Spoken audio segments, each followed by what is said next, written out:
नमस्कार, मैं हूं सिंपल मारुद्या और आप देख रहे हैं एमडीपी न्यूज़ 24। एमडीपी न्यूज़ 24 की एक खास पेशकश एक मुलाकात में आपका स्वागत है।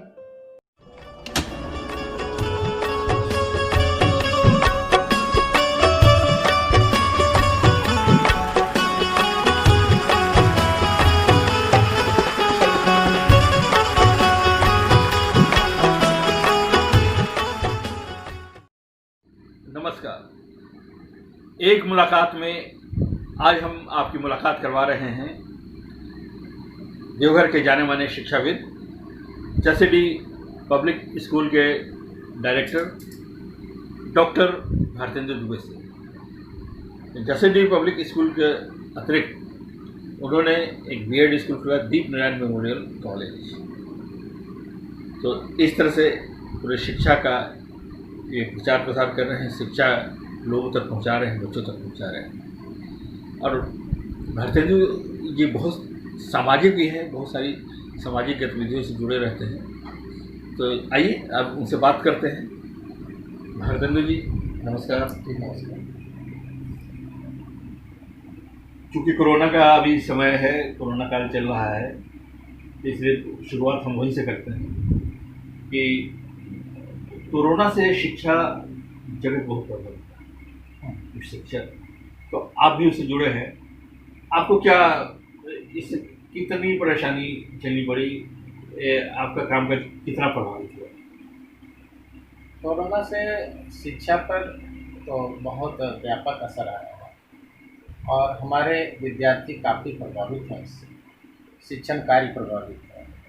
हम लोग अभी डिजिटल शिक्षा के माध्यम से जी विद्यार्थियों को भरसक शिक्षा पहुंचाने का कार्य कर रहे हैं जी, लेकिन यह पूरी तरह से संभव नहीं हो पा रहा है। इसमें मात्र 50% बच्चे ही लाभान्वित हो पाते हैं। वजह जो भी हो, किन्हीं के पास साधन का अभाव, किन्हीं के पास समय का अभाव, या जो भी कहें। और विद्यालय और कॉलेज के शिक्षकों के लिए बहुत बड़ा एक चुनौती का समय है, क्योंकि कोविड-19 के कारण जी पूरा समाज बल्कि पूरा विश्व प्रभावित है। और यह जो बीमारी है वो समाज को पूरी तरह से कमज़ोर कर दिया, झकझोर दिया है। पूरी तरह से सामाजिक रूप से आज सभी लोग प्रभावित हैं। कोविड-19 का जब इसकी शुरुआत हुई थी, हाँ, तो उस वक्त भारत के लोग बहुत आशान्वित थे कि यहाँ उसका उस तरह से फैलाव नहीं होगा, क्योंकि भारतीयों में जो रोग प्रतिरोधक क्षमता जो है वो ज़्यादा है। तो आप बताएं, आप तो बहुत चिंतन मनन करते हैं, आखिर भारत में इसका इतना फैलाव कैसे हुआ, क्या कारण है, क्या हम उसको रोक सकते थे? देखिए, ये जो कोरोना है, कोरोना जो वायरस है वो बिल्कुल कोई नया वायरस नहीं है। यह बहुत पहले से हमारे यहाँ व्याप्त है जी। हम लोग 20 साल पहले स्टडी किए हैं। उस समय पुस्तक में इसका हमें पढ़ना पड़ा था 12th क्लास में। ये समय है 84 के आसपास जी। उस समय हमने वो पढ़ा था, अर्थात उससे पहले से कोरोना वायरस है। हाँ। और ये वायरस, लेकिन अभी क्या हुआ, ये इन्वायरमेंट के हिसाब से अपने आप को फिट कर लिया। तो यहाँ के लोगों के अंदर में प्रतिरोधात्मक क्षमता ज़्यादा थी, बहुत दिनों तक लोगों ने सर्वाइव किया। लेकिन अब क्या हुआ कि वायरस ने अपना रूप बदल लिया। अब इस बात से हमारे लोग ज़्यादा प्रभावित हो रहे हैं। अच्छा भारतेंद्र जी, आपने जैसा कहा कि वायरस बहुत पहले से मौजूद था, लेकिन कहा यह भी जाता है कि इस वायरस का फैलाव जो है वो चीन से, वुहान से हुआ है। जैसे वहाँ की लैब में इस वायरस को बनाया गया है और उसको फैलाया गया है। आपका क्या मानना है? ये बिल्कुल सत्य बात है, क्योंकि वायरस ने जिस रूप से अपना रूप बदला है और लोगों की जो प्रतिरोधात्मक क्षमता है वो प्रभावित हुई है। हम निश्चित तौर पर कह सकते हैं कि ये वायरस जो है बनाया हुआ वायरस है। 100 साल पहले भी ऐसा ही वायरस आया था, और उस समय भी काफ़ी बड़ी संख्या में लोग मारे गए। भारत और चीन ही प्रभावित हुआ। हालांकि भारत में लगभग 1 करोड़ लोग मरे थे और चीन में 20 लाख आए थे। और उस वायरस का प्रभाव 40 साल तक है। आपने अभी कहा कि आपने भी अध्ययन किया कि वायरस 84 का था। तो हमारे जो वैज्ञानिक हैं, हमारे जो अनुसंधान करता है, क्या इस तरफ ध्यान वे नहीं करते हैं कि कैसे इससे लड़ा जाए? इसका पहले से अलर्ट कोई जारी नहीं करते?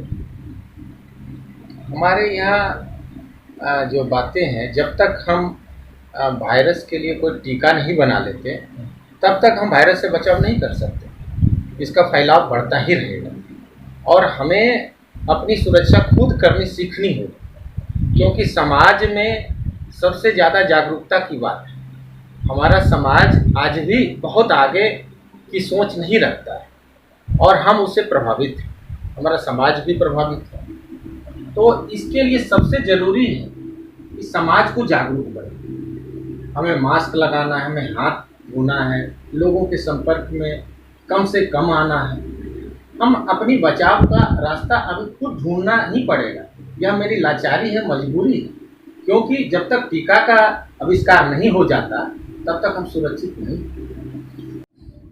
सोशल डिस्टेंसिंग की बात होती है, फिजिकल डिस्टेंसिंग, और आपका जो काम है अपने स्कूल जो चलाकर संचालित करते हैं, तो ये तो विद्यार्थी, बड़ी संख्या में विद्यार्थी यहाँ हैं, शिक्षक हैं, कॉलेज में भी विद्यार्थी शिक्षक हैं। तो आपने जिस अवेयरनेस की बात की, जिसको समझने की बात की और खुद को, तो क्या जैसे ऑनलाइन क्लास तो आप दे रहे होंगे, तो ऑनलाइन क्लास के साथ जो सिलेबस जो कर रहे हैं उसके साथ इस तरह के अवेयरनेस की बात भी आप विद्यार्थियों से करते हैं? बिल्कुल करते हैं, क्योंकि अभी कोरोना जो है इसके लिए सरकार ने भी मुहिम चला रखी है।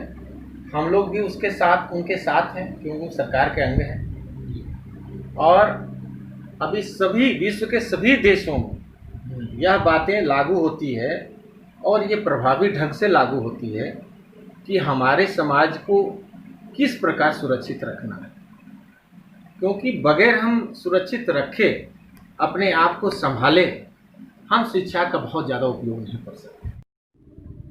अच्छा, एक बात है कि देवघर जहाँ हम रह रहे हैं, तो देवघर में वो फैलाव नहीं देगा, या उसका संक्रमण जिस तरह से बाकी शहरों, बड़े बड़े शहरों में, मुंबई में, दिल्ली में, अहमदाबाद वगैरह शहरों में जो फैलाव हुआ, बगल में बिहार में जो फैलाव हुआ, वो यहाँ नहीं हुआ।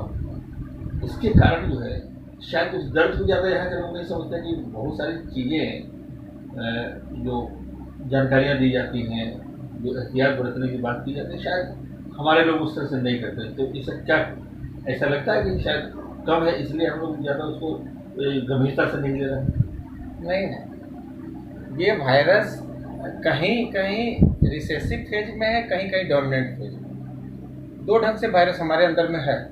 हम इससे इनकार नहीं कर सकते कि हमारे अंदर वायरस नहीं है, लेकिन कि बड़े शहरों में सोशल कांटेक्ट ज़्यादा है, ज़्यादा लोग बाहर के लोग आ रहे हैं, इसलिए यह चीज़ वहाँ प्रभावी ढंग से दिख रहा है। दूसरी बात कि वहाँ पर टेस्ट का एक सुविधा भी, लोग को ज़्यादा से ज़्यादा टेस्ट करके पता भी लगाया जा रहा है कि किसके अंदर कोरोना हो चुका है। हमारे यहाँ, हमारे शहर में, हमारे स्टेट में इसकी सुविधा बहुत ज़्यादा नहीं, ये एक चिंता की विषय है। इस पर अमल करनी चाहिए प्रभावी ढंग से। हमारे कई नेता, प्रशासनिक पदाधिकारी बड़े एक्टिव हैं और ख़ास करके मैं देवघर की डीसी मैडम को काफ़ी साधुवाद देता हूँ कि एक महिला होने के नाते और यहाँ के प्रशासक होने के नाते उन्होंने जो कार्य कर दिखाया है, हम लोग काफ़ी गौरवान्वित महसूस करते हैं और हम अपने आप को सौभाग्यशाली मानते हैं कि हमारे बीच इतनी अच्छी डीसी है। हाँ, मतलब जो इससे कोरोना का जो गंभीर, इस डर अभी थोड़ा थोड़ा डर निकला है, लेकिन जिसमें खौफ का माहौल, उस वक्त जिस तरह से हमारी उपायुक्त ने जिस तरह से काम किया, वो निश्चित रूप से उसको रेखांकित करने योग्य वो है। प्रशासन से हमेशा शिकायत होती है आमतौर पर, तो आपको क्या लगता है प्रशासन जैसे उपायुक्त तो हैं, बाकी जो विभाग हैं उनकी जो कार्यशैली रही है, वो काम करने का तरीका रहा है लोगों के साथ, उसको आप किस रूप में देखते हैं? देखिए, असली बात है कि जो भी है वो तो यहाँ के जो ब्यूरोक्रेट्स हैं, हम उसमें डीसी मैडम, एसडीएम, पुलिस पदाधिकारीगण, सबको, अस्पताल के पदाधिकारीगण, स्वच्छता के जो लोग हैं, जो नगर निगम के कर्मचारी हैं, सभी को मैं जोड़ कर देखता हूँ तो लोगों ने बेहतर कार्य किया है। एक छोटे शहर में इतना सुंदर ढंग से काम करना काफ़ी काबिले तारीफ है। मैं चाहता हूँ कि उनका ये जुनून बाबा बैद्यनाथ बनाए रखें। अच्छा, ये लॉकडाउन का सिलसिला चल रहा है, लगातार संख्या भी बढ़ती जाएगी, उसके बाद जो है जुलाई का सिलसिला शुरू होगा, अनलॉक। आप सजग हैं, आप मानते हैं पहले से ही वायरस था, अभी वायरस है और वायरस बढ़ेगा तो रोकना मुश्किल होगा, हमारे पास संसाधन नहीं है। ऐसे में अनलॉक जो है, जो खोला गया है, उसको आप कितना सही? देखिए, लोगों की आवश्यकता है और आवश्यकता को रोका नहीं जा सकता। खुलना आवश्यक है, लेकिन इसके बावजूद कोरोना के लिए जो हमें अपने आप में जो संज्ञान लेनी चाहिए, जो हमें अपने आप को बचाने के लिए, सुरक्षित रखने के लिए जो उपाय करनी है, जो करते आ रहे हैं, उसको कंटिन्यू करना। हम मास्क लगा के चलें, हम लोगों के संपर्क में ना आए, हम डिस्टेंस को मेंटेन रखें और हम अपना काम को करते रहें। तो यहाँ एक और भी बात उठती है, सवाल उठता है कि जब संक्रमण तो बढ़ता ही जा रहा है, वायरस का फैलाव हो ही रहा है, लेकिन हमारी मजबूरी है कि हम सबको खोल दें। अभी टेक्सटाइल वगैरह और चमड़े के बने ये सब की दुकानें खुली हैं, बाकी चीज़ें भी खोलने के लिए लोग डिमांड कर रहे हैं।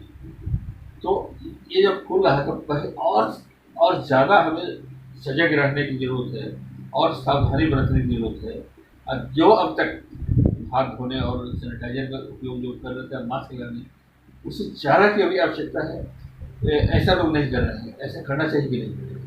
देखिए, जब हमारे यहाँ सब्जी की दुकानें, फल की दुकानें और हमारे यहाँ आपका दवा की दुकानें सब जगह खुल रही है, सभी जगह लोग जा रहे हैं, तो समस्या तो वहाँ भी हो सकती है। बिल्कुल। तो दुकानें खुलना हमारे लिए कोई समस्या का कारण नहीं बन सकता है। और जितने ज़्यादा दुकान खुलेंगे, मार्केट में फैलाव होगा लोगों के लिए, तो उतना लोग फैलेंगे। तो उससे क्या होगा कि लोगों की आवश्यकता अनुसार ही लोग जाएंगे और उनकी आवश्यकता भी पूरी होगी। एहतियात और बढ़े, एहतियात बढ़ने की जो बात है, लोग अब सजग हो चुके हैं। 3 महीने का लॉकडाउन ने लोगों को बहुत अनुशासन में ला दिया है और सभी को अपना जान प्यारा है। कोई नहीं चाहेगा कि हम जानबूझ करके मरें और इस सीमा का उल्लंघन करें। तो बेहतर यही है कि लोग भीड़ से बचें, दुकान में जाएं, अगर कार्य हो तो ही जाएं, अन्यथा अपने आप को एक आइसोलेशन की स्थिति में ही रखें तो बेहतर है। तो चलिए अब थोड़ा कोरोना से बाहर निकलते हैं। अब ये बताएं कि स्कूल जो है, स्कूल के क्षेत्र में, शिक्षा के क्षेत्र में आने का फैसला आपका पहले से था या किसी कारणवश आप इस क्षेत्र में? शिक्षा के लिए, शिक्षा का दीप जलाने के लिए कहिए, यह फैसला हमने शुरुआत में ही लिया था। अच्छा। क्योंकि हमने देखा कि बिहार और झारखंड जैसे राज्यों में शिक्षा का जो दीप है वह सही ढंग से नहीं जला है, यानी शिक्षा बहुत अछूता है लोगों से। हमारे लोग पलायन करने को मजबूर हैं। अगर सही शिक्षा उनको दी जाए या उनको मिले तो वो अपना बेहतर प्रदर्शन कर सकते हैं। उनके अंदर ऊर्जा की कोई कमी नहीं, वह भारत का भाग्य निर्माता बन सकता है। आज उनकी पहचान श्रमिकों के रूप में है, आज जो श्रमिक लौटे हैं श्रमिक बन करके, यह बहुत दुर्भाग्यशाली है। हमारे बच्चे, हमारे यहाँ के लोग पढ़ लिख करके भारत का नवनिर्माण करने में अपनी सहभागिता एक शिक्षित व्यक्ति के रूप में दें, तो हमें बहुत गौरवान्वित महसूस है। बहुत अच्छी बात आपने कही कि जो ऐसी धारणा है कि जो जाते हैं बाहर वो सिर्फ मजदूरी करने के लिए जाते हैं, जो लौटे हैं हम कह भी रहे हैं कि श्रमिक लौटे हैं, लेकिन श्रमिक जो है वो कहीं ना कहीं इन्वर्टेड फॉर्म में है। श्रमिक जो लोग लौटे हैं वो पढ़े लिखे हुए हैं। मैं आपको बताऊं, चूंकि मैं मुंबई में रहा हूँ, आप भी बहुत जगह पे घूमते रहे होंगे, तो बड़े बड़े अपार्टमेंट हैं, वहाँ जो सिक्योरिटी वाले होते हैं, मैंने उनको बहुत लोगों को देखा है कि ग्रेजुएट तो बहुत लोग, और आधे मन से उनको ड्यूटी करते हुए मैंने देखा।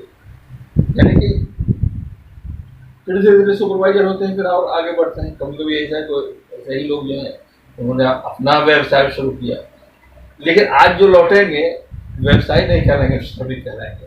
तो जो पलायन जो रोकने की जो आपने बात की शिक्षा के माध्यम से, तो क्या लगता है कि ये पलायन अभी रुका है? क्योंकि एक और बात है यहाँ पर कि एक पहले एक मानस था हमारे विद्यार्थियों का कि वे जब करेंगे तो सरकारी नौकरी करेंगे। हालांकि कंप्यूटर शिक्षण के आने के बाद जो है ये धारणा खत्म हुई है, प्राइवेट जॉब की तरफ लोग बढ़े हैं। लेकिन क्या आपको लगता है कि आज भी सरकारी नौकरी का मोह हमारे विद्यार्थियों, हमारे युवाओं के मन से निकला है? देखिए,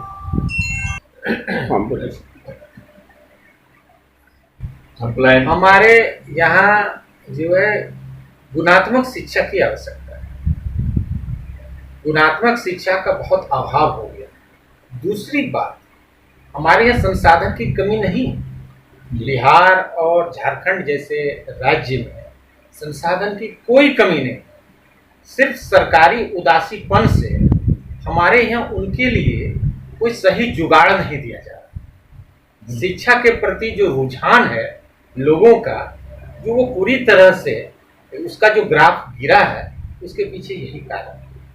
हम अगर सही मायने में अपनी अस्मिता को, अपने आप को बचाने के लिए एक सभी लोगों को मिलकर अगर प्रयास करें तो बेहतर हो।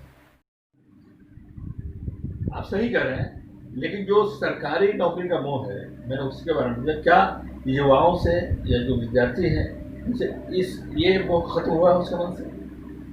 सब जो हमारे लोगों के बीच में, हमारे घर के लोगों के बीच में, कहने का मतलब जो बिहार और झारखंड के लोग हैं, उनके मन में जो ये बातें, सरकार की बातें अंदर में पनप रही है या उनके अंदर में ये भरा हुआ है, ये बातें तो बिल्कुल अधूरी बातें हैं। क्योंकि सरकार तो वो खुद है, उसको इस बात का पता होना चाहिए कि कोई भी सरकार है तो सरकार उसके द्वारा बनाया गया, वो सरकार तो खुद है। वो अपना काम करे या सब मिलकर सामूहिकता में काम को अंजाम दे। कोई सरकार और कोई प्राइवेट का भेदभाव नहीं। आपके अंदर में कुशलता है, कौशल है, तो आप कार्य के प्रति आप सजग रह पाएंगे और अपने कार्य को अंजाम दे करके कुछ भी चीज़ आप कर सकते हैं। मैं हाल फिलहाल एक जगह गया था, विद्यार्थियों से बात करते हुए मैंने ये बात को रखा कि देखें, आपको जुगाड़ देनी है, आपको रोजगार देनी है। आप दूसरे के प्रति नहीं रहें कि वो मुझे जुगाड़ देगा तो मैं अपने काम को कर पाऊंगा। आप सक्षम हैं कि आप रोजगार दें, आप लोगों को यहाँ संबल दें, यहाँ के लोग को आप बोलें कि आप तकनीकी रूप से ज़्यादा प्रशिक्षित बने, जिससे कि कोई भी काम को अंजाम तक पहुँचा सके। इसी जगह एक और बात, एक समय था जब विदेशों के प्रति आकर्षण था, विदेश की नौकरी के प्रति आकर्षण, लेकिन कालांतर में ये जो है आकर्षण घटा, बल्कि अभी उल्टा भी हुआ है। अब विदेशों से लोग, भारतीय जो विदेशों में रह रहे थे, वे विदेशों से भी लौटे हैं। तो लेकिन अभी भी अपने देश में, खासकर अपने राज्य में, या बिहार झारखंड दोनों की अगर बात है, तो अभी भी अवसर उतने नहीं है। हालांकि हमने कहा था कि कोरोना की बात नहीं करेंगे, लेकिन जब कोरोना का जो कहर है, कोरोना काल में जो पलायन होना शुरू हो गया जहाँ बाहरी प्रदेशों से जहाँ हमारे लोग रह रहे हैं, तो क्या जो है ये जो पलायन रोकने की कोशिश होगी, नए अवसर सृजित होंगे उनको नौकरी देने के लिए, या उनको स्वरोजगार देने के लिए सरकार को प्रयास कैसे करना है? देखिए, पलायन हमारे यहाँ अभी राज्य से राज्य में हुआ है। हमारे देश से दूसरे देशों में जो है वो भी पलायन का ढंग ही है। हाँ, क्योंकि हम शिक्षित हो जाते हैं, लेकिन हमारे देश में हमें रोजगार के लिए कोई अवसर मुहैया नहीं कराया जाता। हम एक टेक्नोलॉजी के मामले में बात कर रहे हैं। जी हाँ। तो अभी क्या है कि सभी यूरोपीय संघ व अमेरिका सब ने लाइसेंस दे रखा है चाइना को। चाइना में प्रोडक्ट बनता है क्योंकि वहाँ लेबर कॉस्ट कम है और दूसरा ट्रांसपोर्टेशन का भी झंझट कम होता है। ये जो साउथ ईस्ट एशिया है, इस ऐसे देशों में उसके जो प्रोडक्ट बनाए प्रोडक्ट खपते हैं और इससे चाइना की आर्थिक मजबूती भी बढ़ती जा रही है। हमारे देश में इस ढंग का कोई ढंग से प्रयास नहीं किया जा रहा है। सभी प्रयासों को राजनीतिक ढंग दिया जाता है, ये हमारे लिए चिंता की विषय। हमारे यहाँ भी जनसंख्या है। हाँ। हमारे प्रधानमंत्री जी बार हमारे यहाँ कहते हैं कि हमारे यहाँ जनसंख्या है। हाँ। हम उसका इस्तेमाल करेंगे। हाँ। पूरी दुनिया में हम छा सकते हैं। ये बात उनका जो ड्रीम है, जो उनकी सोच है, वो हद तक सही है, लेकिन इस कार्य को असली जामा जब तक नहीं पहुंचाया जाता तब तक हम लोग सफल नहीं हो सकते। सिर्फ हम दिवा स्वप्न देखने से हमारे लोगों की समस्या का अंत नहीं हो सकता।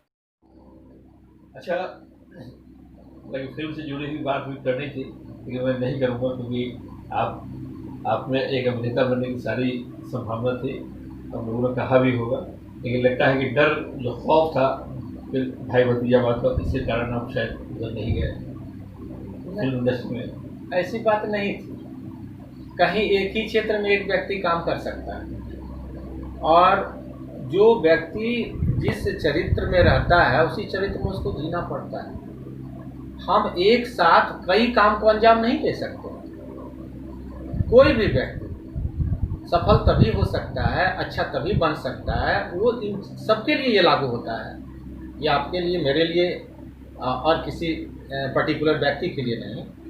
कोई भी काम को अंजाम तक पहुंचाने के लिए उसमें बहुत मेहनत करनी पड़ती है और रात दिन एक करना पड़ता है, तभी वो सफल होता है। लेकिन क्या होता है, एक जगह पे जाके जो है वो आदमी चाहे तो 100 काम कर सकता है। जैसे कि मैं एक बात करूँगा कि आप में राजनीतिक समझ बहुत ज़बरदस्त है, राजनीति समझते हैं, सब कुछ समझते हैं, तो क्या कभी राजनीति में जाने का इरादा है? राजनीति करेंगे? देखिए, मैं एक शिक्षक हूँ, अदना सा शिक्षक, जो छोटे बच्चे को पढ़ाता हूँ, उसको कैरियर के लिए प्रेरित करता हूँ। हमें न राजनेता बनने का कोई शौक़ कभी रहा है, न रहेगा, और ना तो हमें कोई एक्टर बनने का शौक़ अभी हो सकता है। हो सकता है कि हम मैंने कभी विद्यार्थी जीवन में ऐसा शौक़ रहा होगा, लेकिन अभी इस तरह की कोई बात नहीं। अभी तो मैं जो शिक्षक चरित्र में जी रहा हूँ, उसी चरित्र में हम आगे बढ़ें और समाज की सेवा कर पाएँ, लोगों का विकास करवा पाएँ। यही मेरी एक अभी अंतिम इच्छा रही है और इसी के लिए प्रयास करता हूँ। मतलब शिक्षा जगत से, और एक समय था कि शिक्षा जगत और हमारे कानून विधि क्षेत्र के लोग, जो वकील, नामी गिरामी जो वकील थे, वही राजनेता होते थे। बड़े बड़े शिक्षक जो है राजनेता हुए, ऐसा ये कोई नई बात नहीं है, लेकिन फिर आप अपने भी पसंद है।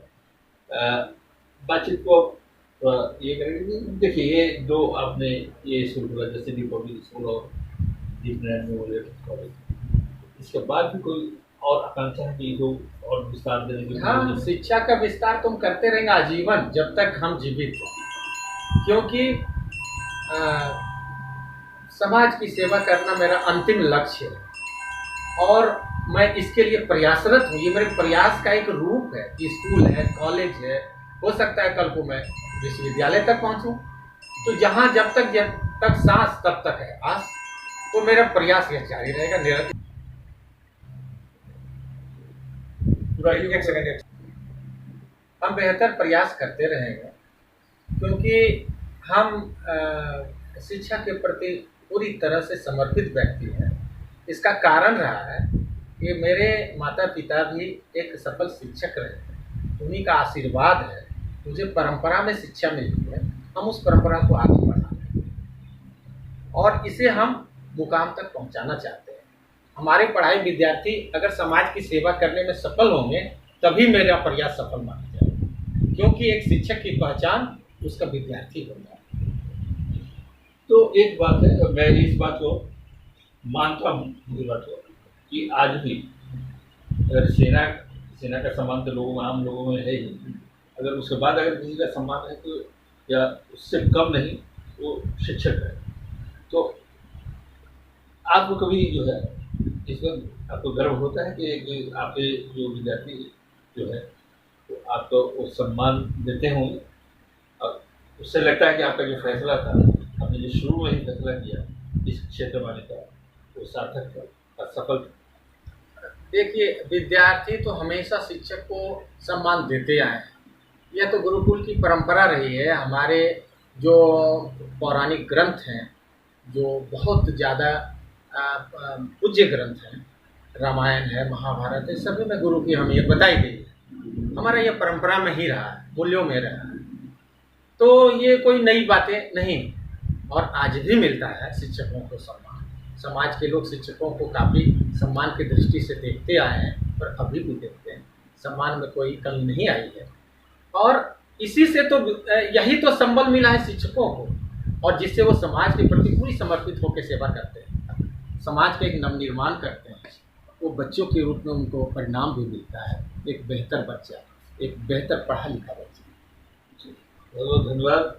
बातचीत का सिलसिला यहाँ रोकेंगे, लेकिन उससे पहले हम चाहेंगे कि इस बात को पूरी शिद्दत के साथ आप बताएं लोगों को, छात्रों को, शिक्षकों को और बाकी लोगों को कि जो कोरोना है, तो कोरोना का संक्रमण अभी जारी है, इसे बढ़ने की संभावना है, इसलिए एहतियात ज़रूरी है।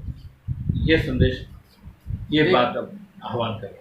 देखिए, ये मैं देश के साथ पूरे विश्व के लोगों से आह्वान करूंगा, क्योंकि ये विश्व की समस्या है, पूरे संसार की समस्या है और इससे निजात पाने का एकमात्र उपाय है।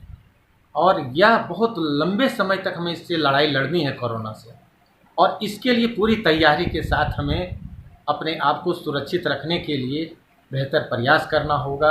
और एक ही उपाय है, सोशल डिस्टेंसिंग। अपने आप को सुरक्षित रखना, साफ सफाई रखना, हाथ पैर मास्क लगा के चलना, हाथ पैर को सुरक्षित सफाई साफ सुथरा रखना, हमेशा साबुन से हाथ धोते रहना और कभी भी बिना मास्क का नहीं निकलना, मास्क पहन के ही चलना, यही उसका एकमात्र उपाय है। अच्छा, 15 अगस्त के पहले स्कूल खुलने की संभावना नहीं है, तो ये फैसला आपको सही लगता है? देखिए, ये 15 अगस्त से पहले भी स्कूल खोली जा सकती थी। जिस प्रकार मैंने कहा कि मार्केट की स्थिति, सोशल डिस्टेंसिंग मेंटेन करने के लिए इसको ऑड इवन के तर्ज पर चलानी चाहिए थी, जिससे बच्चों की पढ़ाई नहीं प्रभावित होती। दूसरी बात कि हर एक स्कूलों में सैनिटाइजेशन की बेहतर व्यवस्था की जानी चाहिए। तीसरी बात, जो हमारे अभिभावक हैं उनको भी इसके प्रति सजग रहनी चाहिए। एक समस्या बीच में आ रही थी, वो ट्रांसपोर्टेशन को भी जब हम ऑड इवन के तर्ज पर चलाते तो मेंटेन हो सकता था।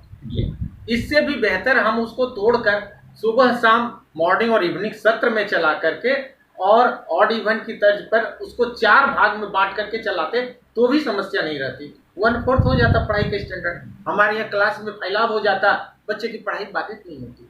ऐसे क्या हो रहा है कि हम ऑनलाइन पढ़ा तो रहे हैं, बच्चे ना कोई टेस्ट हमको सबमिट कर पा रहे हैं, ना हम कोई टेस्ट कंडक्ट करवा पा रहे हैं, ना तो वो कॉपी जमा कर पा रहा है, ना घर से ऑनलाइन के द्वारा बच्चे को डिसिप्लिन भी मेंटेन नहीं कर पा रहे हैं। तो समस्या अनगिनत है।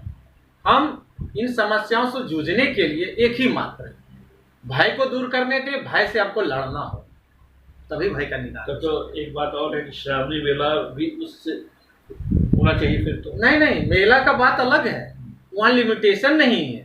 हमारे यहाँ लिमिटेशन है कि हम 100 विद्यार्थी को पढ़ाते हैं, उसके लिए व्यवस्था है।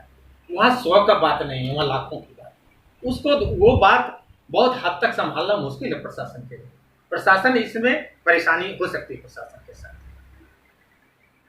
तो अभी हम आपकी मुलाकात करवा रहे थे, एक मुलाकात में डॉक्टर भारतेंदु दुबे से आपने उनकी बातें सुनी, और आज जो पूरे देश में संक्रमण चल रहा है कोरोना का, कोविड-19 का, उसका उन्होंने जड़ तक जो है जानने का प्रयास किया और लोगों को बताने का प्रयास किया। तो दोस्तों, ये सिलसिला यहीं ख़त्म होता है, लेकिन फिर अगली बार हम एक और मेहमान से मिलवाएंगे, एक और शख्सियत से मिलवाएंगे।